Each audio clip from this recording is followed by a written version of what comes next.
Okay, let's continue from the previous video thinking about modular arithmetic. And actually want to talk about this specific number system called a modular ring.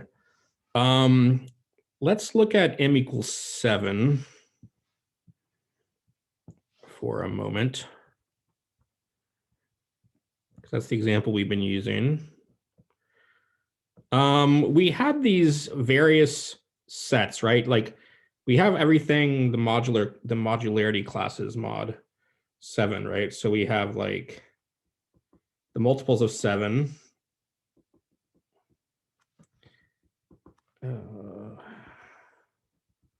We have 1 plus multiples of 7.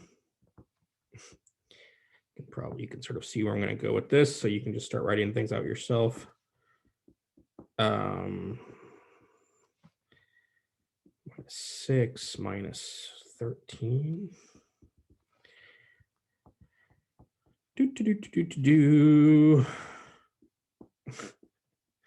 Write this out for yourself. Let's skip ahead in the video. I'm just going to do it for completeness.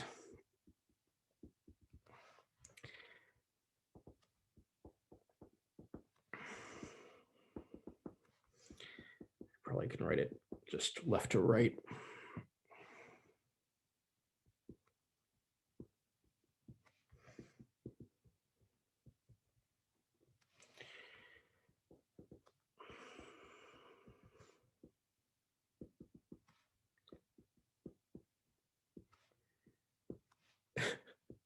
Entertain yourselves.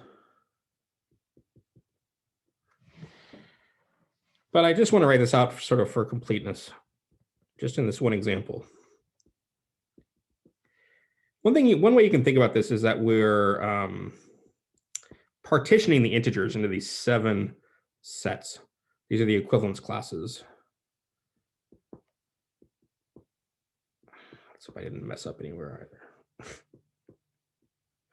What's my pen not catching? Hope you're all enjoying yourselves, having a good life while I'm writing all this out.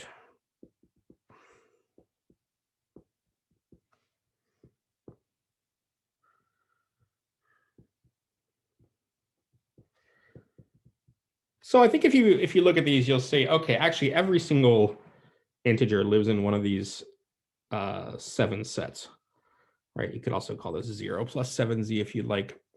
I'm going to mention that there's another notation people often use just to not have to write this all out. We could just write something like 0 bar for this, 1 bar, 2 bar. Oh my God, that's not what was supposed to happen.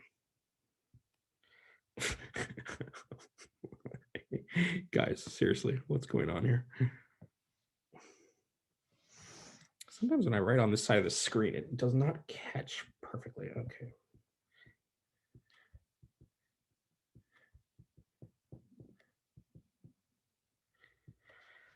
Right. These are called representatives. So like 0 represents this set of multiples of 7. 7 could also be representative. You could actually, you could say this is the same thing as 7 bar. You could say this is the same thing as 8 bar. You could say 6 bar is the same thing as 13 bar, or maybe -1 bar. You could sort of like, etc.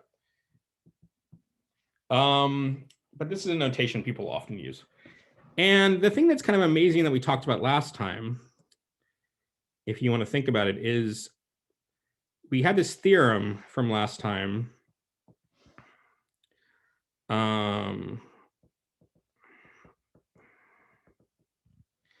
That if A is congruent to B mod M and C is congruent to D mod M,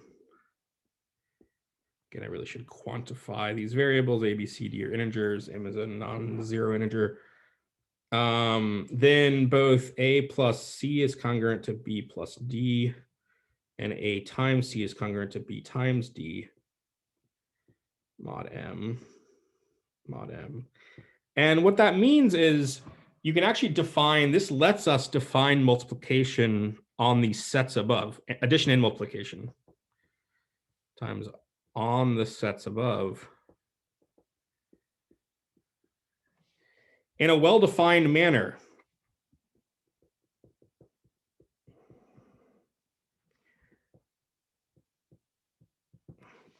For example, if I take anything from 2 bar, from 2 plus 7z, and I multiply it by anything in 5 bar,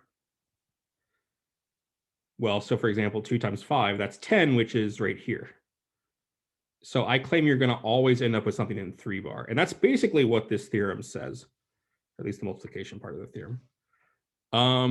That, right, if I do 2 bar, what did I just say? 2 bar times 5 bar. For example, 2 bar times 5 bar equals 10 bar, which equals 3 bar. So the numbers that are 2 more, 2 bar is a set of all numbers that are 2 more than multiple of 7. 5 bar, set of all numbers that are 5 more than multiple of 7. You multiply them, you always get numbers that are 10 more than multiple of 7. And you can reduce that to, I mean, since that's right here, it's the same thing as 3 bar. So, just as an oh, geez, Louise. Just as an example, let me just pick 2 things from this, like -5 times -5 is in 2 bar times something, let's say -9 is in 5 bar, and that's 45, which is congruent to 3 mod 7, right? Because 42 is a multiple of 7. Okay, and if you don't, this theorem, this theorem right here says this is true. And you can sort of check it for lots of examples and see. Okay, and so that's kind of amazing. So actually what we do is we define the mod ring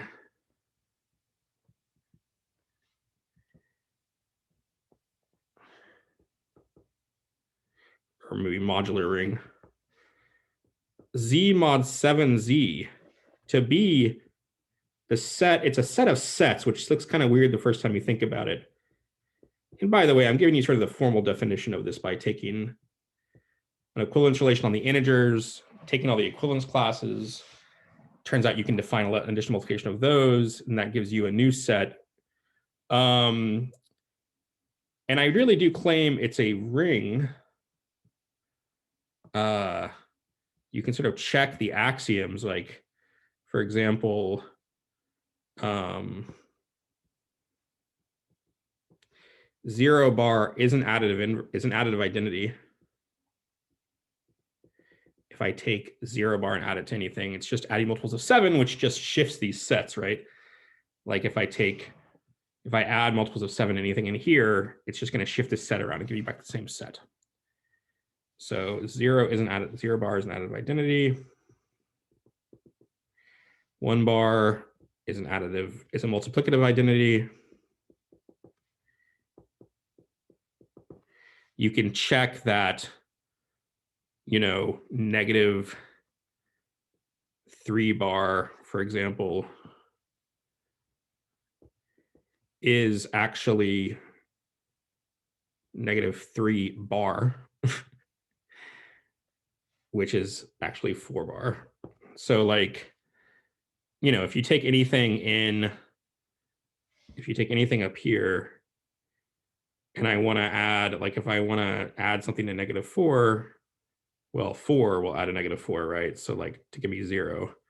So everything in here has you can get to 0. And if you just add anything in these 2 sets, you'll end up with a multiple of 7. And so, so this is the kind of thing that happens, right? And so you can check all the, ring axioms.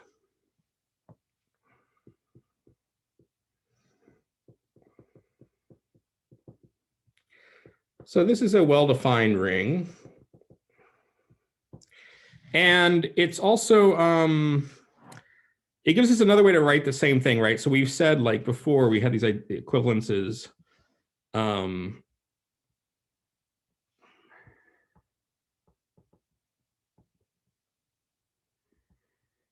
We said A was congruent to B mod M if and only if M divides A minus B, if and only if A minus B lives in the set MZ. And you could even throw in another one, if and only if A bar equals B bar in Z mod MZ. Okay, so what we're actually going to do is a lot of the times, I mean, sometimes we work over here where we're thinking of A and B as integers, right? But sometimes it's like we want to just not even think of those integers. We want to think of this like really nice finite ring, because it's like the nice thing about finite rings, like this is a finite set right here, right? This just has 7 elements in it. And so, like, for example, one thing you can do is if you're just trying to understand something, you can just check all the possibilities. Like if I want to find the multiplicative inverse of 3, I can just multiply 3 by everything until I get 1, even itself, until I find it. So like some things become finite checks. That's one reason mods are very nice. And so actually what we'll do is we'll actually do a lot of stuff in here, in Zmod MZ. And in fact, just as a last note, I should say what we'll really do a lot is we'll do what's called abusive notation, because we don't want to write the bars all the time, right? So really, instead of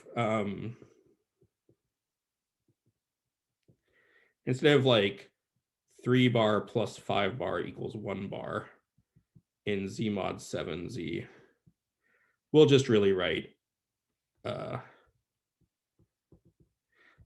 3 plus 5 equals 1. And so you should really, I mean, I'm just mentioning this because you do always want to realize that now when I say that, these things live in Z mod 7Z. They don't live in the integers. They live in this mod ring. Okay. And so you do have to be a little careful to always remember like what set you're living in, and that can come to bite you in the ass if you're not careful about that. So, all right, I guess I'll stop the video there. Move on to Euclidean algorithm and GCDs next time.